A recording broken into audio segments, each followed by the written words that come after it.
Saygıdeğer izleyicilerim, yurt dışında yaşayan tüm vatandaşlarımızı çok yakından ilgilendiren üzücü bir haberi sizlere aktarmak istiyorum. Bildiğiniz üzere ben bu ekrandan defalarca yurt dışında yaşayan ve Türkiye'de parası bulunan vatandaşlarımızla ilgili pek çok yayın yaptım.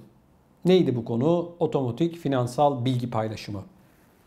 Saygıdeğer izleyicilerim, resmi olarak 30 Eylül tarihi itibariyle Türkiye'de parası bulunan yurt dışında yaşayan insanlarımızın, vatandaşlarımızın bilgileri yaşamış oldukları ülkelerle paylaşılmaya başlandı.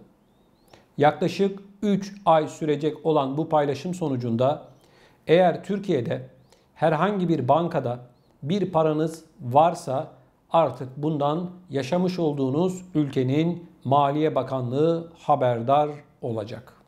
Değerli izleyicilerim, ben üzücü bir haber diyorum. Çünkü Türkiye'nin imzasını atmış olduğu bu uluslararası anlaşmanın maalesef yurt dışında yaşayan vatandaşlarımızın aleyhine olduğunu düşünüyorum.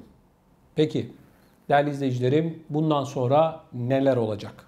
Bu paylaşımların başladığını resmi olarak açıklayan kişi Gelir İdaresi Başkan Yardımcısı Sayın İdris Şenyurt Bey. Kendisi yöneltilen sorulara cevap veriyor ve şunu söylüyor. Diyor ki biz 30 Eylül tarihi itibariyle Türkiye'de bankada bulunan ve ikametleri başka ülkede bulunanların bilgilerini paylaşmaya başladık. Peki hangi tarihten itibaren bilgiler verilecek?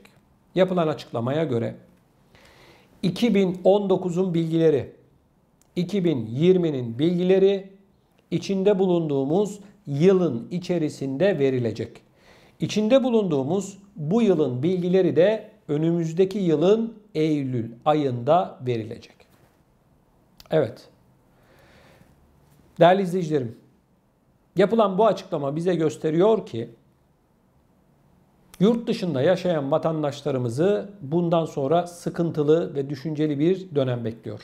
Ancak Türkiye'de parası bulunan izleyicilerim bu yayınımızı sonuna kadar izlesinler. Onların bu sıkıntılarını bir nebze olsun giderecek olan bazı bilgileri aktaracağım. Şimdi bakın değerli izleyicilerim. Yapılan bu açıklama bize gösteriyor ki Türkiye artık her yıl rutin olarak düzenli bir şekilde Eylül ayından itibaren bir önceki yılın bilgilerini, finans bilgilerini verecek. Bu işten yaklaşık yurt dışında yaşayan 7 milyon vatandaşımızın öyle ya da böyle etkilenmesi bekleniyor. Alınan bu karar, verilen bu bilgiler yurt dışında yaşayan vatandaşlarımızı derinden üzmüştür. Bundan sonra kendilerine yaşamış oldukları yerden, maliyeden bir mektup gelecek ve denilecek ki sizin şu tarihlerde bir görüşme randevunuz var. Bu konuyla ilgili olarak sizi bekliyoruz. Gittiğinizde oraya size Türkiye'de bulunan bu paranın kaynağı sorulacak. Nedir bu denilecek? Siz çalıştık, biriktirdik, ailecek götürdük diyebilirsiniz. Vergisini ödediğiniz paraysa bu, hiçbir şekilde korkmayın arkadaşlar. Zaten geçmişe yönelik olarak bir şey yapılmayacak. Yapılamaz artık, bitti. 2019 yılına ait bir şey yapamazsınız. 2020 yılına ait hiçbir şey yapamazsınız. Artık bitti arkadaşlar. Şu anda bu yılla ilgili ne yapılabilir biraz sonra aktaracağım. İlgili maliyeci memur size şunu soracak. Bu para nedir? Siz de bununla ilgili makul ve mantıklı bir izahatta bulunmanız lazım. Biriktirdik. Çalışıp biriktirdiğim para ya da şuradan miras kaldı ya da şu oldu bu oldu diyebilirsiniz. Böyle cevaplar bekleyecekler. Ben bilmiyorum ya da falan cevaplar derseniz bu sefer mali açıdan o paranın vergisini sizden alabilirler. Alabilirler diyorum. Alırlar demiyorum. Neden? Şu anda bu konuyla ilgili herhangi bir uygulama olmadığı için nasıl bir tavır sergileyecekler bilmiyoruz. Ayrıca Almanya farklı bir tavır sergileyebilir.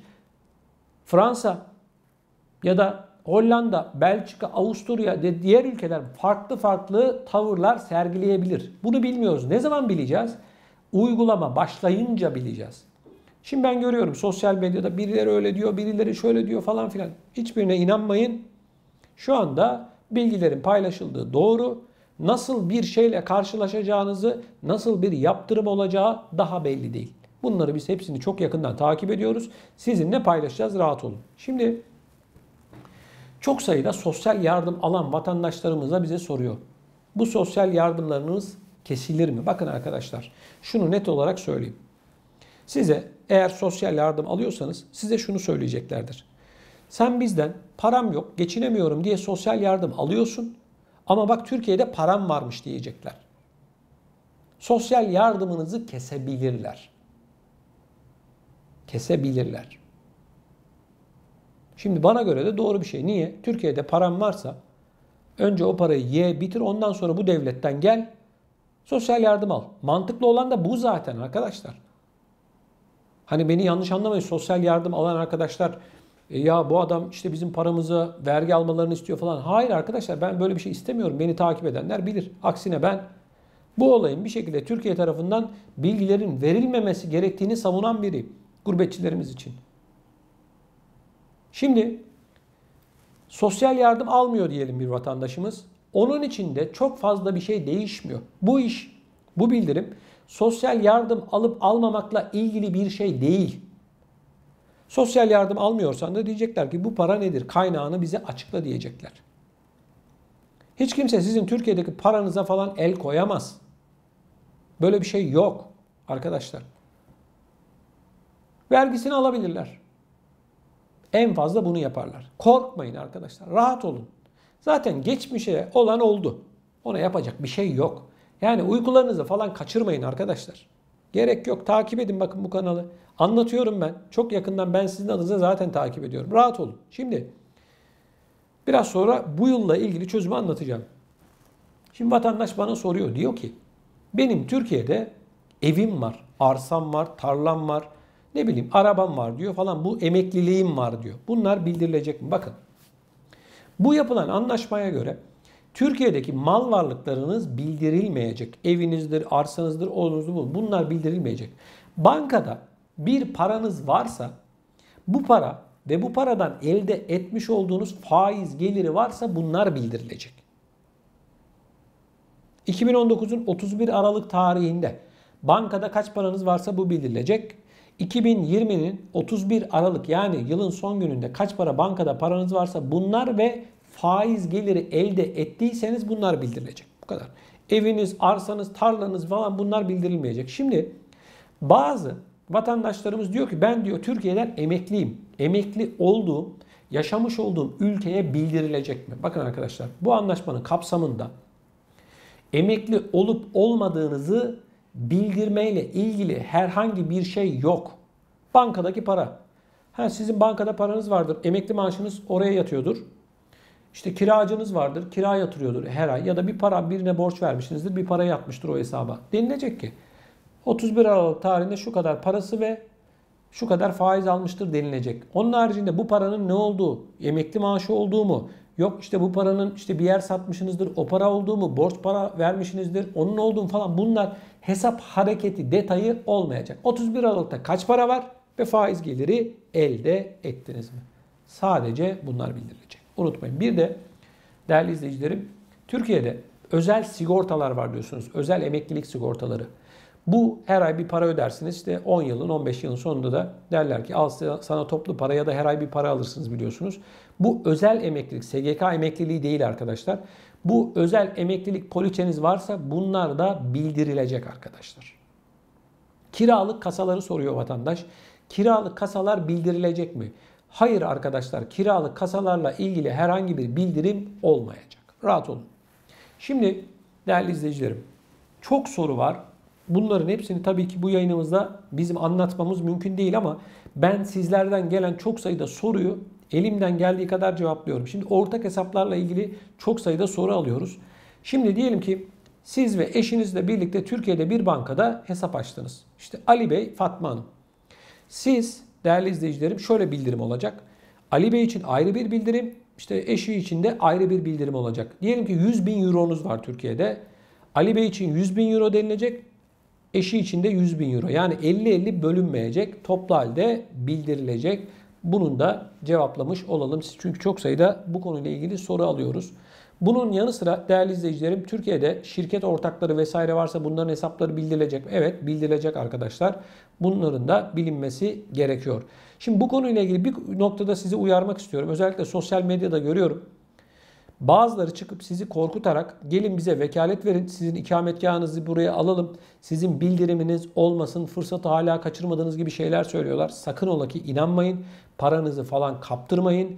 Bunların tek bir amacı var, sizi kandırmak, paranızı almak. Türkiye'de ikamet kanunu açık. Bir yılın içerisinde 6 aydan fazla eğer Türkiye'de kalıyorsan ikametini alabilirsin Türkiye'ye. Ama bir yılın içerisinde 6 aydan daha az kalıyorsan ikametgahını alamazsın. Hukuk bunu söylüyor. Eğer siz böyle bir yasa dışı bir şey yaparsanız yarın öbürsü gün başka sorunlar da yaşayabilirsiniz. Yani derdiniz birken iki olur, haberiniz olsun. Sakın ola ki bu YouTube'da falan da görüyorum. Sakın bakın, dikkat edin. Yok avukatmış, yok bilmem ne uzmanıymış falan. Aman aman aman diyorum. Paranızı falan kaptırmayın. Biz burada anlatıyoruz zaten. Hani geçmişe dair yapacak bir şey yok. Geleceğe dair ne yapacağınızı anlatacağım. Şimdi değerli izleyicilerim, şunun bilinmesinde fayda var. Artık bu işten geriye dönüş yok. Her yıl bildirilecek. Ne anlattım ben? Az önce 31 Aralık tarihi dedim. Burada şifre 31 Aralık. Siz 31 Aralık'tan önce diyelim ki paranızı çektiniz. Nasıl bildirim olacak? Denilecek ki 0 TL'si ya da 0 Euro'su ya da 0 doları var. Para birimi önemli değil. Hangi birimde paranız varsa Euro mu, dolar mı, TL mi o bildirilecek. Denilecek ki 0 TL ya da 0 Euro ya da 0 dolar faiz geliri elde ettiysen 0 dolar artı şu kadar faiz geliri elde etmiştir denilecek. Siz 31 Aralık'tan önce diyelim ki parayı çektiniz. Böyle bildirim olacak. Parayı çektiniz. Gittiniz 2 Ocak'ta yatırdınız. 1 Ocak'ta yatırdınız. Sizin 0 liranız varmış gibi bildirim olacak. Her yılın son gününden önce bu parayı çekerseniz sizin hesabınızda 0 lira, 0 euro ya da 0 dolar varmış gibi işlem yapılır. Şimdi vatandaş diyor hesabı kapatırsam ne olur? Kapatılan hesaplar. Bakın hesabı kapattıysanız kapatmadan önce ne yapıyorsunuz? Hesabı sıfırlıyorsunuz değil mi? Hesap bakiyesi 0 TL, 0 euro ya da 0 dolar denilerek bildirim yapılır. Ama faiz geliri elde ettiyseniz o da bildirilecek. Bunu lütfen unutmayın. 31 Aralık'tan önce paranızı çektiniz. Bu adamın, bu kadının 0 lirası, 0 eurosu var diye bildirim olacak. Tekrar ediyorum ki çok sayıda soru var. Anlattığım şeyler de demek ki hani hata ben de tam anlatamamışım. Çok sayıda anlattığım konularla ilgili de soru geldiği için tekrar anlatıyorum. Sizlerin başını ağrıtmak istemem. Değerli izleyicilerim, diğer bir önemli konu ise bununla ilgili olarak diyelim ki size Almanya'dan, maliyeden bir tane mektup geldi. Dediler ki gel bakalım bu para nedir? Bu hesabın 10 yıl geriye dönük dökümünü sizden isterler mi? Yani diyecekler ki bak şu kadar bir para var bu hesapta. Bak burada yazıyor işte atıyorum 5 bin, 10 bin euronuz var mesela. Bu hesabı ne zaman açtın? 10 yıl geriye doğru bu hesap hareketlerini bir getir bakalım. Senin başka paran var mı? Falan. Derler mi? İhtimaller arasında var mı? Tabii ki var. Peki bu ve benzeri durumda olanlar ne yapacaklar? Maliyeye nasıl cevap verecekler? İşte bunun cevabını da bir sonraki bu konuyla ilgili yayınımızda açıklayacağım. Saygıdeğer izleyicilerim, bu ve benzeri konularla ilgili tüm detayları anlatmaya devam edeceğiz. Sizlerden ricam şu, bu konuyla ilgili sorularınız varsa lütfen bu yayınımızın altına yazın. Ben bunların hepsini biliyorsunuz tek tek okuyorum ve cevaplıyorum. Sizlerden hasreten rica ediyorum. Kafanızda soru işareti bırakmayın. Tüm sorulara cevap vermeye çalışacağız. Bunun yanı sıra kanalımızın Facebook hesabından da bize ulaşabilirsiniz. Sizlerden ricam kanalımızı ve Facebook hesabımızı takip edin. Abone olmadıysanız mutlaka abone olun. Ve bu konuyla ilgili görüşlerinizi de lütfen bu videonun altına yazarak bize iletin.